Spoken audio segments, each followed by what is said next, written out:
Jamais sans la grâce, une dévotion matinale qui vous connecte à la pensée de Dieu et vous donne la provision du ciel au quotidien. Bonjour chers amis, chers internautes, nouvelle journée, nouvelle provision, bienvenue dans cette troisième dévotion de cette semaine. Seigneur, nous te bénissons pour la grâce que nous avons d'apprendre à te connaître au travers de ta parole. Révèle-toi encore à nous ce matin au nom puissant de Jésus-Christ. Amen.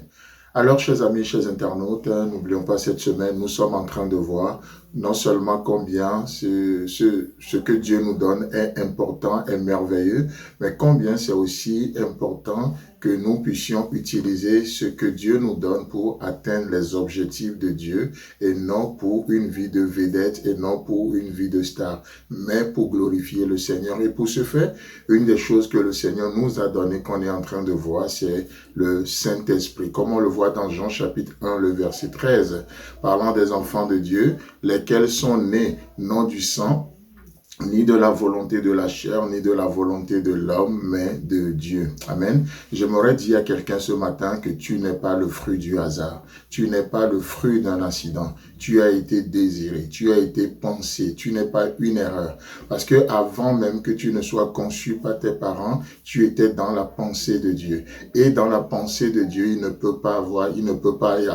a pas de place pour l'erreur. Dans la pensée de Dieu, il n'y a pas la place pour l'erreur. Et tu n'es pas une erreur.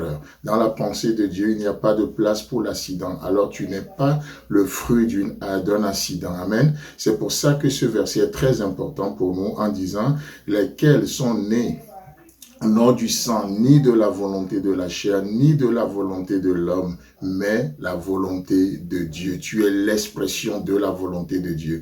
Et comme Paul va le dire aux Corinthiens, nous sommes recréés en Jésus-Christ, n'est-ce pas?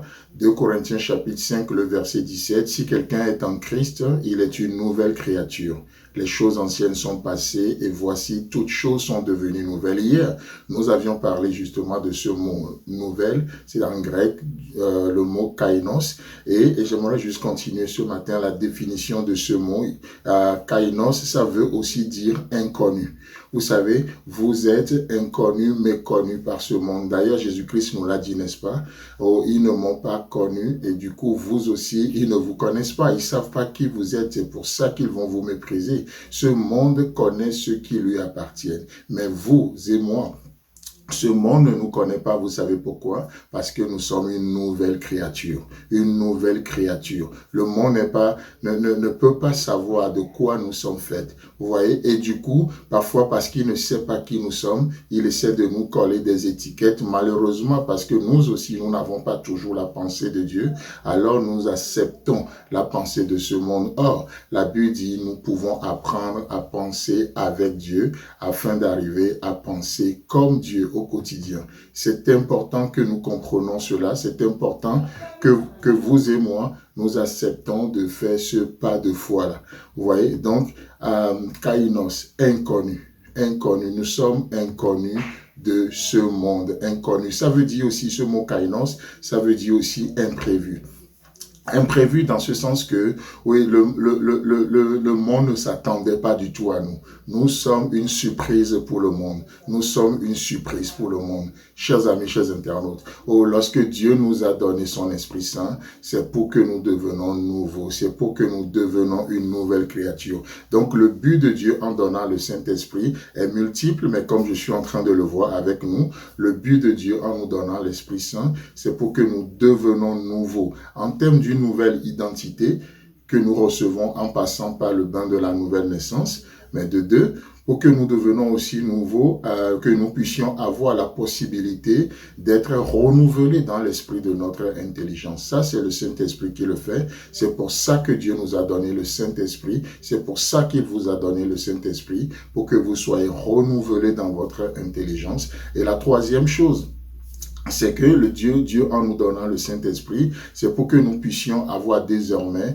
la possibilité de marcher selon l'Esprit afin de ne plus accomplir les désirs de la chair. Chers amis, chers internautes, c'est merveilleux. Voilà le but de Dieu, une nouvelle identité, une nouvelle opportunité, une nouvelle marche avec le Seigneur. Et Dieu nous a dotés de tout pouvoir, de toute capacité de pouvoir marcher avec lui dans ce monde. C'est pour ça qu'il nous a donné son Esprit Saint. Et si vous n'avez pas l'Esprit de Christ, vous ne lui appartenez pas. Mais Dieu voulant, nous allons aborder ce côté demain. Mais aujourd'hui, si vous avez le Saint-Esprit, alors accordez toute la place qu'il faut à cet Esprit afin que l'œuvre de l'Esprit Saint puisse se faire dans vos cœurs, dans vos vies, pour la gloire de notre Seigneur Jésus-Christ.